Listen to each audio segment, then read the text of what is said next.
There is a sacred moment in every life when silence can no longer hold what the heart has been carrying. You know the moment I'm speaking of, the instant when the weight presses so heavily on your soul that the whisper becomes undeniable.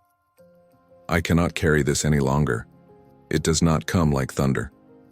It does not always arrive with drama or spectacle. Sometimes it slips quietly into your morning as you stare into the mirror and see a stranger staring back. Sometimes it shows up in the middle of the night, when sleep will not come and your thoughts refuse to rest. Sometimes it arrives in the middle of a crowded room, when you suddenly feel invisible, disconnected, and hollow.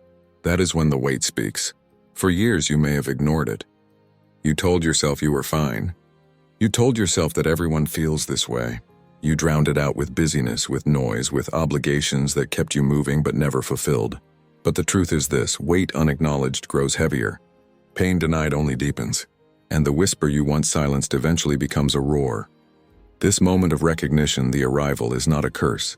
It is a blessing disguised as discomfort. Because until you hear the voice, you cannot begin the journey. Until you acknowledge the heaviness, you will never lay it down. And so life in its infinite wisdom presses upon you, not to punish you, but to awaken you. Think about the seed planted deep in the earth. For months it is buried unseen, compressed by soil and stone. If you looked at it, you might think it was trapped, forgotten, destined to decay. But inside there is a whisper of life that refuses to be silenced. At the right moment, under the right pressure, that seed cracks open, and in its breaking, growth begins. You are no different. The weight you feel right now is not here to destroy you. It is here to break you open. It is here to remind you that you are more than what you've settled for, more than what you've pretended to be. And when you finally whisper back, "I cannot carry this any longer," you are not admitting defeat. You are announcing your rebirth. That whisper is your arrival. It is the sacred threshold between who you have been and who you are becoming. It is life's way of saying the time is now. The waiting is over. Step into the truth you've been running from. And if you are hearing it now, if the weight inside you has spoken, then know this: you are exactly where you are meant to be. Not at the end, at the beginning. Because only when the weight speaks do you finally find the courage to listen. The heaviest weight you will ever carry is the one you refuse to name. It lingers like a shadow, following you into every room, every conversation, every decision. It shapes the way you walk, the way you speak, the way you think. Yet because it is faceless, you cannot fight it. You cannot heal what you do not acknowledge, and so it drags you like a ghost, whispering lies that keep you small. But here is the truth. Naming is power. The moment you call your burden by its name, you strip it of its mystery. You drag it out of the dark and into the light where it can no longer control you. For some, that weight has the name of guilt, the voice that says, "You should have done better. You could have done more. You failed." For others, it carries the name of shame, the belief that you are unworthy, undeserving, broken beyond repair. And for many, it takes the shape of regret, the endless loop of what if, replaying in the background of your life. When you dare to name the weight, you stop being its prisoner. Because guilt can be transformed into responsibility. Shame can be healed with self-compassion. Regret can be turned into resolve. But as long as these forces remain unspoken, they bind you in silence. Think of it this way. A child fears the monster under the bed until someone turns on the light. The moment they see there is nothing there but shadows, the power of fear dissolves. Your burdens are no different. They thrive in silence, they grow in secrecy, but they shrink when spoken. I ask you, what is the name of your weight? Say it, write it, whisper it if you must. Give it a face. Because once it has a face, you can confront it. Once it has a name, you can decide whether it stays or whether it goes. Many spend their whole lives running from what could have been defeated if only they had faced it. But you are not here to run anymore. You are here to rise. And rising begins with truth. So if your weight is guilt, own it, admit it, and then ask, what lesson is hidden here that I can carry forward? If your weight is shame, speak it. Confess it to yourself, and then remind your soul that you are not defined by your lowest moment, but by your courage to continue. If your weight is regret, name it clearly, and then turn it into the fuel that propels you into action today. Naming your burden does not make you weak, it makes you strong. Because the moment you give your ghost a face, it ceases to haunt you. It becomes a challenge you can meet, a chain you can break, a story you can rewrite. This is the power of naming. You stop carrying your weight blindly. And in that clarity, you begin the journey toward freedom. The body never lies. Long before the mind admits the truth, the body carries it. That's why your shoulders ache when life feels heavy. Why your chest tightens when shame rises, why your stomach twists when regret creeps in. Emotions are not abstract, they live inside you. They take up space, they leave imprints, they anchor themselves into your very flesh. And here is the truth most people never face. If you don't map where your weight lives, you will keep treating your pain like it's invisible. You'll call it bad luck and stress or just how life is, when in reality, it's your body crying out, pay attention. Something inside you needs to be seen. Close your eyes for a moment. Think of the one memory, the one burden that you've been carrying for far too long. Now ask yourself, where does it live in me? Is it the knot in your throat that never lets the words come out? Is it the tightness in your chest that makes you feel like you can't fully breathe? Is it the sinking in your gut that refuses to let you move forward with courage? This mapping is sacred, because once you know where the weight lives, you can work with it instead of being worked by it. You turn the invisible into something visible, something you can touch, breathe into, and eventually release. Think about this. Anger often burns hot in the chest, grief pools heavy in the lungs, shame settles deep in the stomach, fear hides in the spine. These are not accidents. Your body is your map and your sensations are your compass. But if you ignore them, if you numb them, if you distract yourself every time they rise, you lose the very language your soul is speaking. Mapping the field doesn't require a complex ritual. It requires presence. It requires the courage to sit with yourself and say, I feel you. I see you. I will no longer run from you. The body softens when it is acknowledged. The weight loosens when it is named not just with words but with location. Imagine how your life shifts when you start to feel instead of flee. Suddenly, your anxiety is no longer a mystery. It's the flutter in your chest asking for breath. Your sadness is no longer endless. It's the heaviness in your lungs asking to be exhaled. Your regret is no longer a story on repeat. It's the sinking in your gut asking to be released. This is not weakness. This is mastery. To map your weight is to reclaim control. It is to declare, this burden does not own me. I see exactly where it hides, and I will not allow it to live here rent-free any longer. When you map your field, you awaken. You move from vague suffering into precise awareness. And with awareness comes choice. And with choice comes freedom. Every burden carries a hidden gift. What once hurt you is not here to destroy you, it is here to teach you. But most people never discover this truth because they only fight their pain. They never question it. They resist, they numb, they hide, but they do not ask. And that silence is why their suffering lingers. Here is the secret. When you finally turn to your weight and whisper, what are you here to teach me? The entire dynamic shifts. You stop being a victim of your past and you start becoming the student of it. Think of guilt. You can spend your life drowning in it, replaying what you should have done differently. But if you inquire into it, you may hear, I am here to teach you responsibility. I am here to remind you of the power your actions hold so you never take them lightly again. Suddenly, guilt becomes guidance, or shame. It feels like poison, like a curse. But when you ask, you may hear, I am here to teach you compassion for yourself and others. I am here to remind you that imperfection is the birthplace of connection. Suddenly, shame becomes the doorway to tenderness. Even regret, the weight of missed chances, can reveal its wisdom. Ask it and it may say, I am here to teach you clarity, to remind you that what you want must never be postponed again, that tomorrow is not promised and today is your only stage. Suddenly, regret becomes urgency, becomes action, becomes fire. The inquiry is simple, but it is not easy. It requires stillness, it requires honesty, and it requires you to listen with your whole body, not just your mind, because wisdom does not always arrive as words. It arrives as a feeling, a shift, a release in your chest, a softening in your gut, a tear you didn't know you needed to shed. Here's how you can practice it. Sit with the weight. Choose one memory, one pain, one burden. Locate it in your body as you've already mapped. Breathe into it without judgment, without trying to fix it. Then ask, what are you here to teach me? Wait, don't force. Don't think. Let the answer rise from the silence. At first, you may hear nothing. Or you may hear only your mind's chatter, but stay patient. The body always speaks when it is truly listened to, and when it does, the weight that once felt like an enemy becomes an ally, a messenger, a guide. This is how you transmute pain into wisdom, Not by erasing the past, not by pretending it didn't matter, but by harvesting the intelligence it carried all along. So I ask you, will you keep carrying your weight as a curse? Or will you dare to ask it what gift it has been holding for you? The moment you inquire, the burden bends. The moment you listen, the weight teaches. And the moment you learn, you are no longer bound.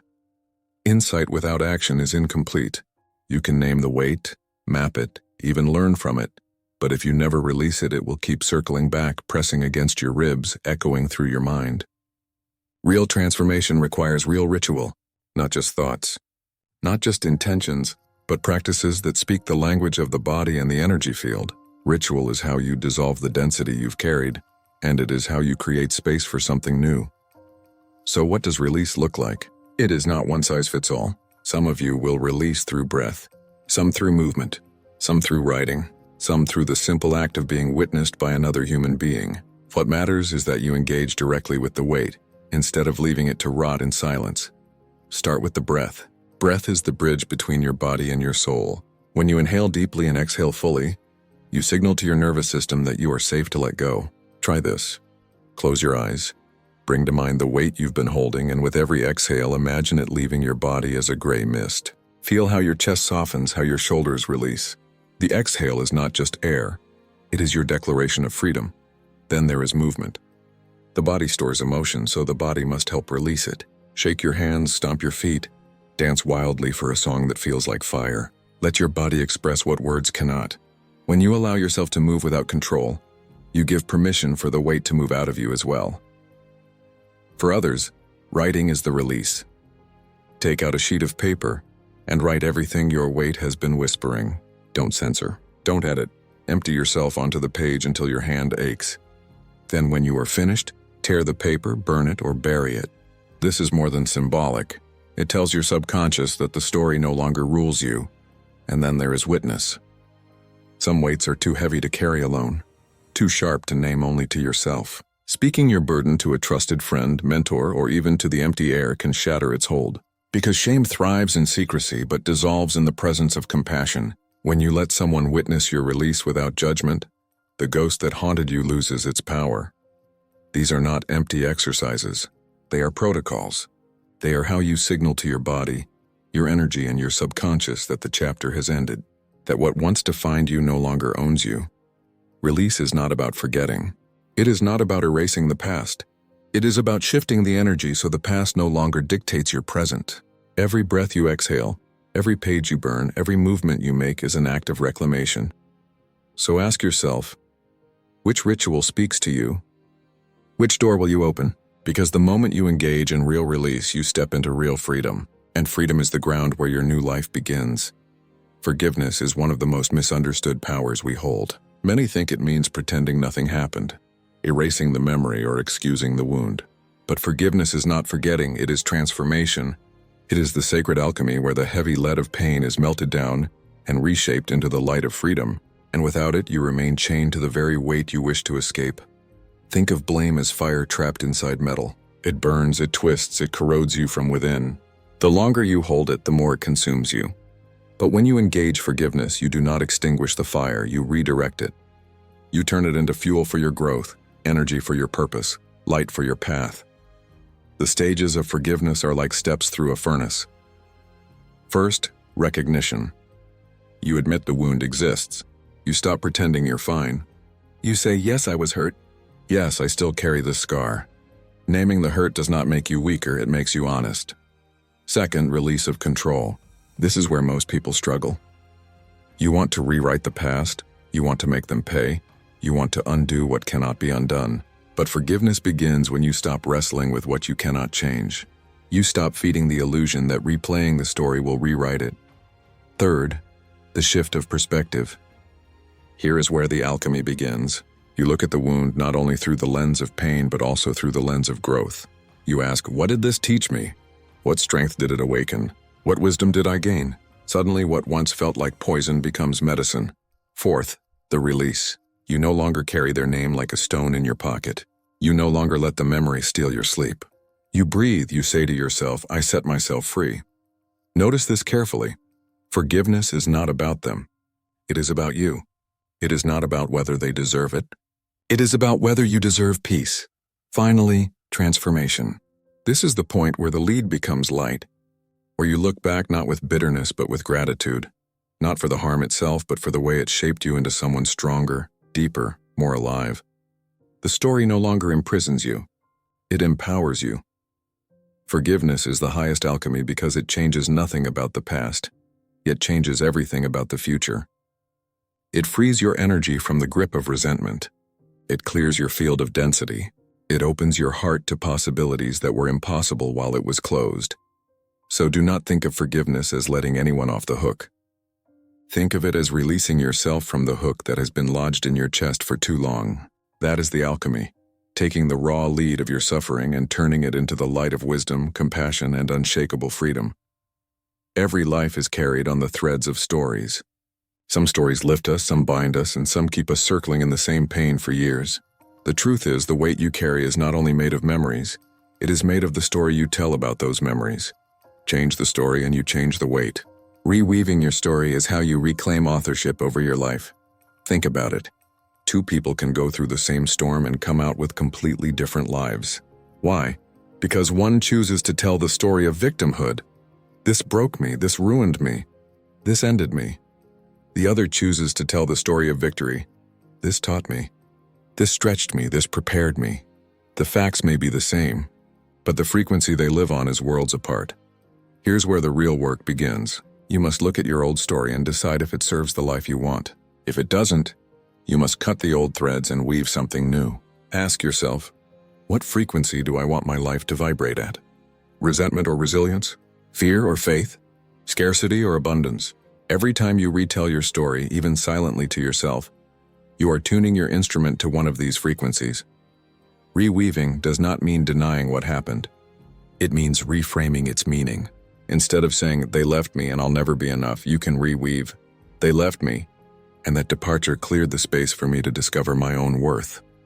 Instead of saying, I failed, and now my dream is gone, you can reweave, I failed, and that failure revealed where I must grow to handle even bigger dreams. Same events, different frequency. One imprisons, the other liberates. This is not just mental gymnastics. It's energetic truth. Your nervous system, your emotions, your daily actions, they all align with the story you believe. If you believe you are powerless, you act powerless. If you believe you are chosen for something greater, you act accordingly. Life begins to arrange itself around the narrative you choose. So here is your invitation. Become the weaver of your own myth. Take the raw thread of your past and weave it into a pattern of strength, not sorrow. Tell yourself the story that supports where you are going, not just where you have been. Anchor yourself to a frequency of freedom, possibility, and purpose. Because at the end of the day, you are not defined by the wound. You are defined by the way you tell the story of that wound. That is your power. That is your liberation. That is how you step into a new frequency. And once you live there, everything else in your life begins to shift to match it. It's one thing to have a breakthrough. It's another to build a life around it. Transformation is fragile at first. It's like a young flame that can either grow into a fire or be blown out by the winds of old patterns. That's why habits are not optional. They are the anchors that keep your new frequency steady. Without them, the weight you shed creeps back in, silently rebuilding the prison you thought you escaped. Think of habits as the scaffolding that holds up your new life. You don't rise into clarity by accident. You rise because you design daily rhythms that keep you aligned with lightness. The truth is, the brain loves repetition. The nervous system craves routine. If you don't give it conscious practices, it will default to unconscious ones, the very grooves you've been trying to escape. That's why anchoring in action matters. Start simple. Begin each morning with one ritual that clears your field. It could be 10 minutes of breath work, a page of journaling, or a walk in silence where you consciously release yesterday's residue. These are not chores. They are cleansing practices that remind your body and mind, I am not carrying old weight today. Just one small action shifts your inner chemistry and sets the tone for the hours ahead. Then, throughout the day, create micro-anchors. When stress rises, pause to breathe deeply for 60 seconds. When doubt whispers, speak a new mantra. I am light. I am free. I am moving forward. When temptation to slip into old stories appears, notice it and name it out loud. Awareness is a habit too, and it dissolves the power of unconscious cycles. Even your environment becomes an anchor. What you consume, food, media, conversations, either adds weight or keeps you clear. Guard it wisely. If you keep surrounding yourself with heaviness, no ritual will hold. But if you consistently fill your space with energy that reflects your new story, uplifting words, nourishing foods, meaningful relationships, you will find yourself naturally lighter. And let's not forget, habits require commitment, not perfection. You will miss days. You will fall back into old grooves. That doesn't mean you failed. It means you are human. What matters is that you return again and again to the practices that keep you aligned. Every time you return, you deepen the groove of freedom. You prove to yourself that the new frequency is stronger than the old one. So understand this. The miracle is not in a single breakthrough. It is in the daily habits that keep the breakthrough alive. Build anchors that serve you. Breathe, move, journal, rest, surround yourself with light. These are not small actions. They are the quiet rituals that keep your soul free from the density you once thought was permanent. Because at the end of the day, freedom is not a one-time event. It is a way of living. And the only way to live light is to anchor that light in action. A breakthrough is not the end of the story. It is the doorway to a new field of living. When the weight that once dragged you has been released, you discover something extraordinary. The energy you spent carrying the burden is now free to create, to love, to build, to dream. This is the new field, the wide open space where possibility lives. Imagine waking up no longer bound by the old gravity of guilt, shame, or regret.